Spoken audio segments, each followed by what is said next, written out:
Hello and welcome to this session on interview question series for VLSI industry. So let us start with new question. Arrange the following in ascending order of R out.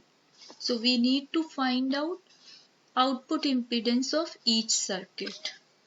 So now how to find out the output impedance? So finding out the output impedance, we need to put either voltage or current source at the output, or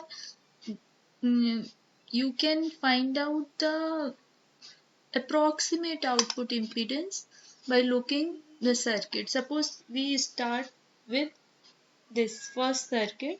So this is simple NMOS and current source as a load. Okay, this current source. So current source is having infinite resistance in series.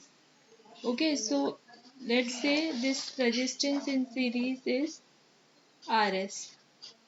Now, if you look from the drain terminal of the NMOS here, so output resistance is Ro. See, if you look from the drain terminal, resistance impedance is Ro. If you look from the source terminal, impedance is 1 by Gm. This 1 by Gm I have explained in my previous video.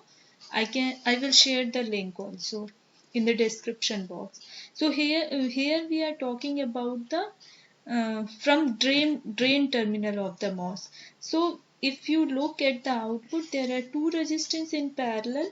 One is Ro and another one is the series resistance of the current source. So suppose this is series resistance of the current source and this RO is the impedance of the MOS looking from the drain, and we need to find out the R out. So I can say R out is equal to RO parallel series resistance of current source. Now this series resistance is tending to infinity. So I can say RO parallel to infinity almost equal to RO.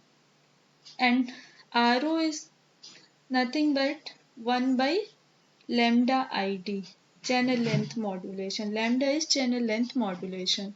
Okay. So if I write the value of ID here, it will be 1 by lambda W by L. If MOS is in saturation, then VGS minus of VT whole square. Okay. Where I'm assuming that this length is given L.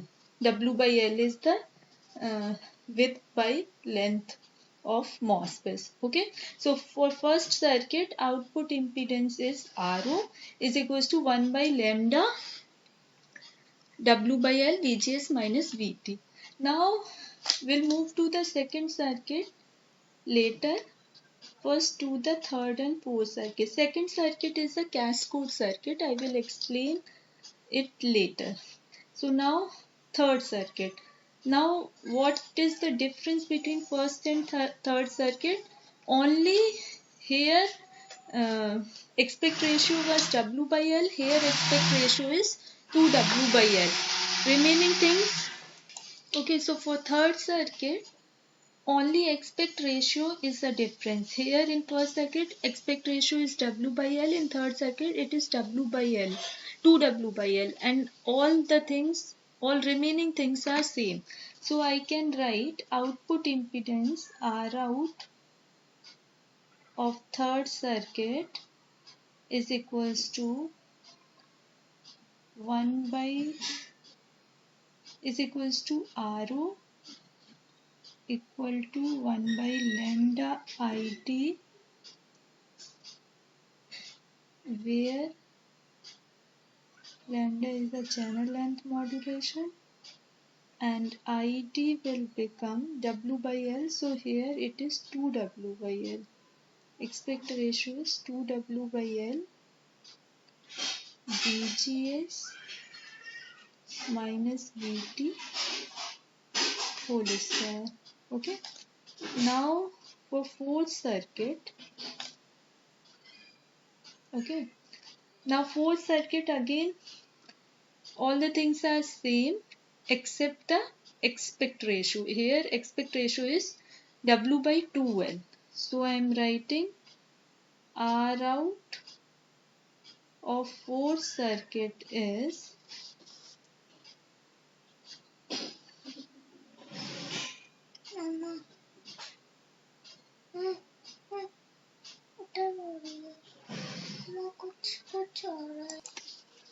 so R out of fourth circuit is equals to 1 by lambda W by 2L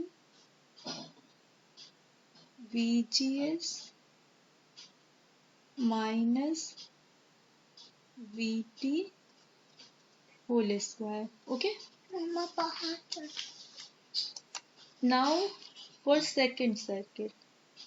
So we'll look the second circuit. Second circuit is a cascade circuit, and either I can draw a small signal model of both NMOS, or I, for making this circuit easy, I can do one thing.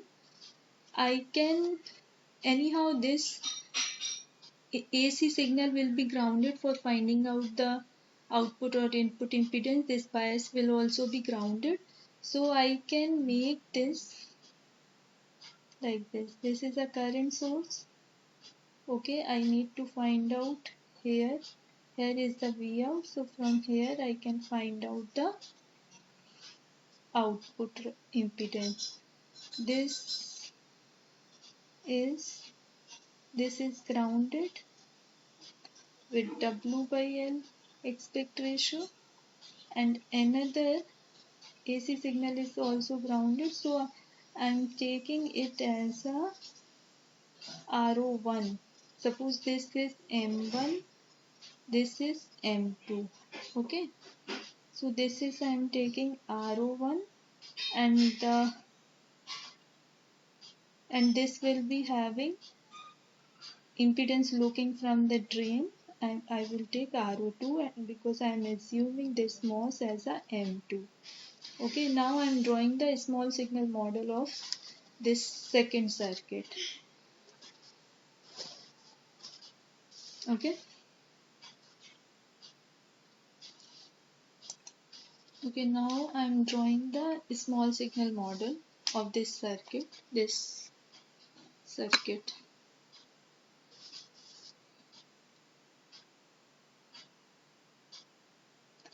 circuit, if you can find out the output impedance directly, you can find out, because this circuit is nothing but a degeneration circuit, MOS with degeneration resistance value RO1, and this current source impedance will come in parallel.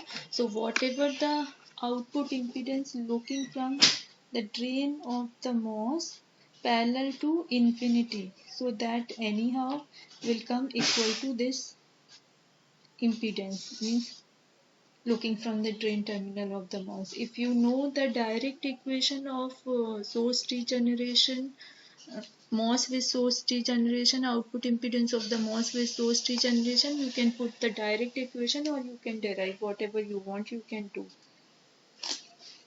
So here I am drawing the small signal model. This is V1,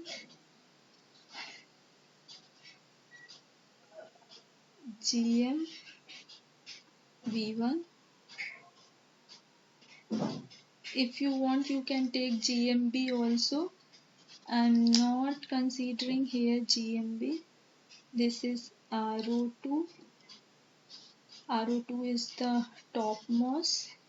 And here at drain I am putting one voltage source because I want to find the output impedance from this terminal. This value is Vx, and it is drawing the current Ix, and degeneration resistance value is RO1. Okay, so now this Ix current is flowing across, this Ix current is dividing here and here.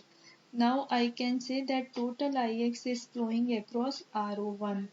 So I can write first equation, V1 is equals to minus of Ix RO1.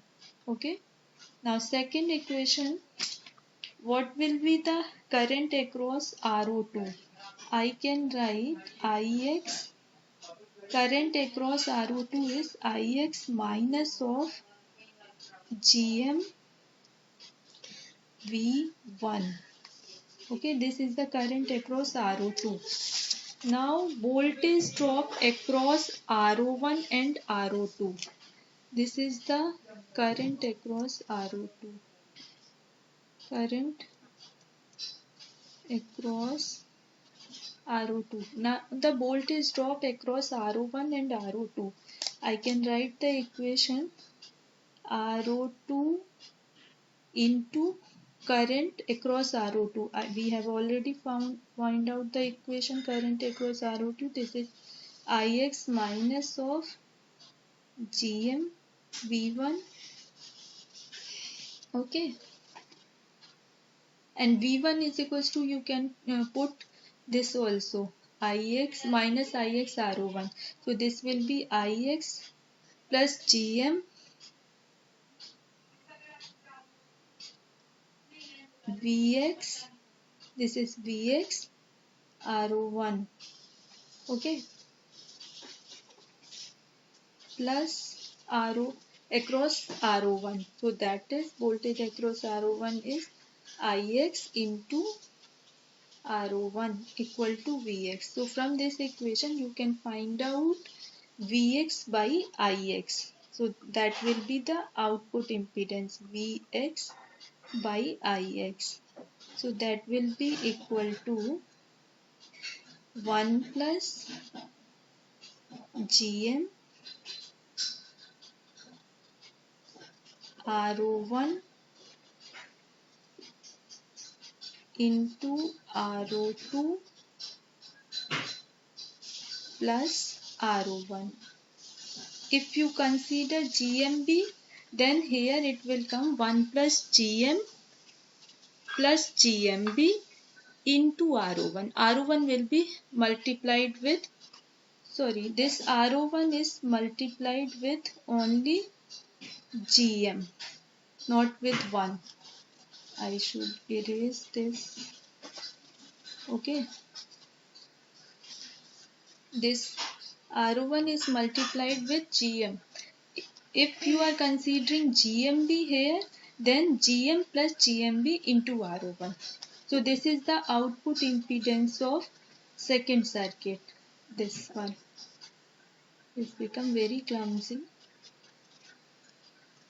Now we have find out all four circuit output impedance. You can simply put in ascending order. Okay. So what will be the ascending order of output impedance of these circuits?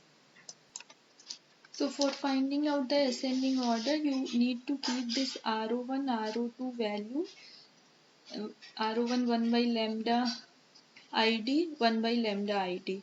Okay, so what will happen here, aspect ratio of this circuit is given W by L, W by L for both the MOS. So if you keep 1 by lambda ID, 1 by lambda ID means, and ID again W by L.